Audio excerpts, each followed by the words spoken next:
AP హైకోర్టులో YCP నేతలు Sajjala, RK, MLC అప్పిరెడ్డికి ఊరట లభించింది. టీడీపీ సెంట్రల్ ఆఫీస్పై దాడి కేసులో తదుపరి విచారణ వరకు ఎలాంటి చర్యలు తీసుకోవద్దని పోలీసుల్ని ఆదేశించింది ఏపీ హైకోర్టు. విచారణను ఈ నెల 16కు వాయిదా వేసింది. టీడీపీ ఆఫీస్పై దాడి ఘటనలో ముందస్తు బెయిల్ దాఖలు చేశారు.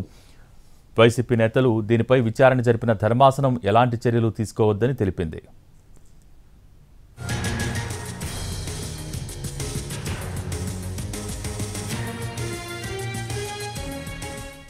ఏపీ హైకోర్టులో వైసీపీ నేతలు సజ్జల, ఆర్కే, ఎమ్మెల్సీ అప్పిరెడ్డికి ఊరట లభించింది. దీనికి సంబంధించి మోర్ డీటెయిల్స్ మా ప్రతినిధి శ్రీకాంత్ అందించడానికి సిద్ధంగా ఉన్నారు. శ్రీకాంత్, టీడీపీ కేంద్ర కార్యాలయంపై జరిగిన దాడి ఘటనకు సంబంధించి నమోదైన కేసుల్లో తమకు ముందస్తు బెయిల్ ఇవ్వాలని చెప్పి ఏపీ హైకోర్టులో పిటిషన్లు దాఖలు చేసినటువంటి వైసీపీ నేతలకైతే ఈ రోజున విచారణ సందర్భంగా ఊరట లభించిందని చెప్పుకోవచ్చు. ప్రధానంగా కూడా ఈ కేసులో ప్రభుత్వ మాజీ సలహాదారు సజ్జల రామకృష్ణారెడ్డి, అదేవిధంగా మంగళగిరి మాజీ ఎమ్మెల్యే ఆళ్ల రామకృష్ణారెడ్డితో పాటుగా వైసీపీ ఎమ్మెల్సీలు లేళ్ల అప్పిరెడ్డి, తలసిల రఘురామ్ కూడా ఉన్నారు. ఆయనతో పాటు విజయవాడకు సంబంధించి దేవినేని అవినాష్, వీళ్ళందరి మీద కూడా కేసులు నమోదయ్యాయి. వీళ్ళందరూ కూడా ఏపీ హైకోర్టులో ముందస్తు బెయిల్ పిటిషన్లు దాఖలు చేయగా అడ్వకేట్ జనరల్ ప్రభుత్వం తరపున ఆయనకి ఆరోగ్యం బాగాలేని కారణంగా వాదనలు వినిపించడానికి వాయిదా వేయాలని కోరిన నేపథ్యంలో అప్పటి వరకు కూడా తమకు ఇంటీరియం ప్రొటెక్షన్ ఇవ్వాలని చెప్పి వీళ్ళందరూ కూడా తరపున న్యాయవాది కోరిన నేపథ్యంలో ఈ నెల 16 వరకు ఎటువంటి తొందరపాటు చర్యలు ఈ కేసులో తీసుకోవద్దని చెప్పి